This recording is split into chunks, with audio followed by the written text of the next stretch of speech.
시청자 여러분, 오늘 말씀은 열방을 향한 신탁의 말씀으로 이어집니다. 이스라엘을 향해서 모이라고 촉구하던 관심이 이제 열방으로 이동하고 있는 것이죠.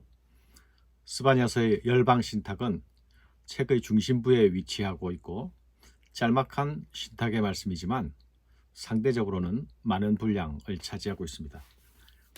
가까이 있던 블레셋에서 암몬과 모압, 그리고 상대적으로 조금 더 먼 구스와 아수르에 이르기까지 이스라엘 동서남북의 모든 나라들을 망라하고 있습니다.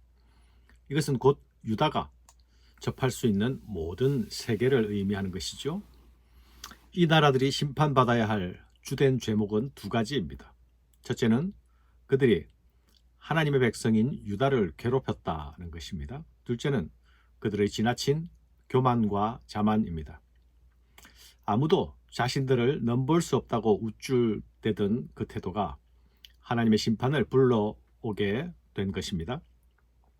이 심판의 핵심은 아무도 살 수 없을 정도로 땅이 황폐해지는 것입니다. 그리고 이 심판의 반전은 그 땅을 유다 백성들이 차지하게 될 것이라는 점입니다.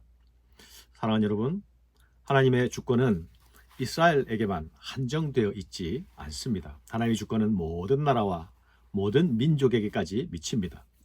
스바냐는 당시 이스라엘을 둘러싸고 있던 동서남북의 모든 나라들이 하나님의 심판을 받게 될 것을 선언하고 있습니다. 특히 블레셋에 대한 심판은 사람들이 전혀 예상하지 못한 대낮에 이루어질 것이라 말씀합니다.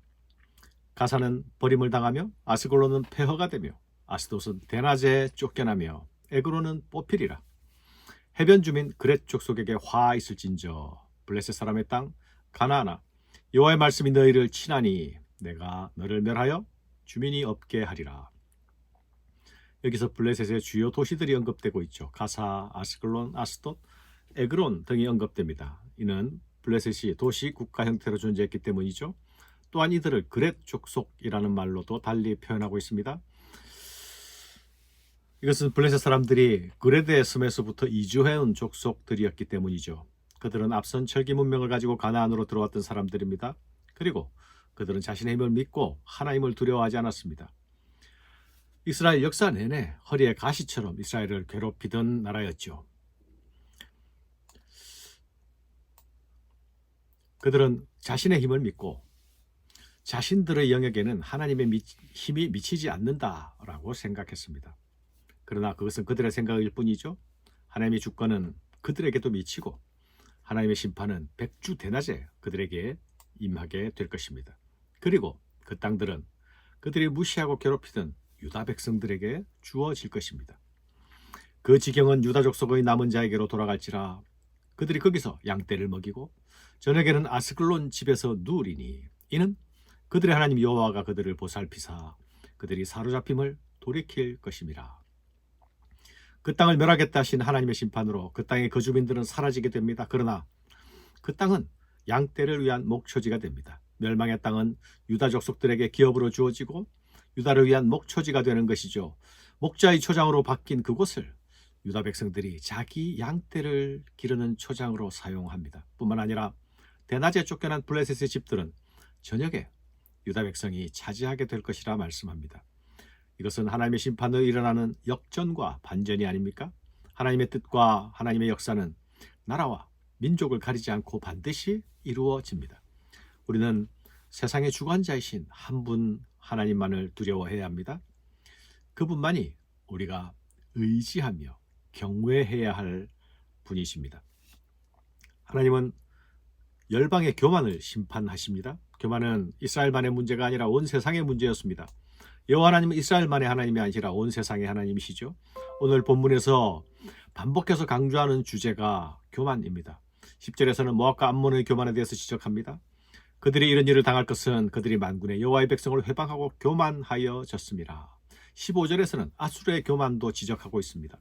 마음속에 이르기를 오직 나만 있고 나 외에는 다른 이가 없다 하더니 어찌 이와 같이 황폐하여 들짐승이 엎드릴 곳이 되었는고. 스바냐서가 보여주는 열방에 대한 심판은 단순히 국제정치 질서 속에서 패권 국가들에 대한 심판이 아닙니다. 오히려 인간의 교만과 자만, 그로 인한 악행에 대한 하나님의 공의로운 심판입니다. 큰 나라나 작은 나라나 할 것 없이 모두 자신의 힘을 믿고 백성들은 업신여기고 하나님의 주권은 부정했습니다. 그 결과 그들은 하나님의 공의에 따라 심판을 받을 것입니다. 사랑하는 여러분, 오늘날 우리들도 상황은 본질적으로 다르지 않습니다. 하나님을 두려워하지 않는 교만한 자들은 하나님의 공의의 심판이 기다리고 있을 것입니다. 그러나 겸손히 하나님을 경외하고 하나님과 동행하는 삶을 사는 자들에게는 새 날이 기다리고 있을 것입니다. 우리가 겸손히 하나님을 경외하는 삶을 살아야 할 이유입니다. 하나님은 심판만 행하시는 하나님이 아니십니다. 심판 속에서도 열방을 구속하시는 은혜의 하나님이시죠. 스바냐는 하나님의 심판만 선포하지 않습니다. 오히려 그 가운데서 남은 자들이 회복될 것을 말씀하고 있죠. 여호와를 경외하는 이방 백성들이 일어날 것을 말씀합니다. 이방의 모든 해병 사람들이 각각 자기 처소에서 여호와께 경배하리라. 이는 하나님의 마음이 심판에만 있는 것이 아니라 구원에 있음을 나타내고 있는 부분이 아닙니까? 하나님은 자신의 공의로 죄를 심판하십니다. 그러나 그 목적은 결국 자기 백성을 새롭게 하시는 데 있습니다. 자신의 이름이 열방 가운데서 찬양과 경배를 받으시는 데에 있습니다. 그 일을 위하여 하나님은 남은 자들을 일으키시고 열방을 부르실 것입니다. 그때나 지금이나 세상은 여전히 죄 가운데 있습니다. 하나님의 공의의 심판 아래에 놓여 있는 것입니다. 우리는 이런 세상 가운데서 하나님의 마음을 품는 자로 서야 하겠습니다. 세상을 쫓지 않으면서 세상의 회복의 소망을 품고 세상을 향해 그 소망을 선포해야 합니다. 그것이 세상 속의 교회가 해야 할 일이 아닙니까? 우리가 가진 복음은 소망의 복음이요 회복의 복음입니다. 이것이 남은 자가 붙들고 나아가야 할 구원의 복음입니다.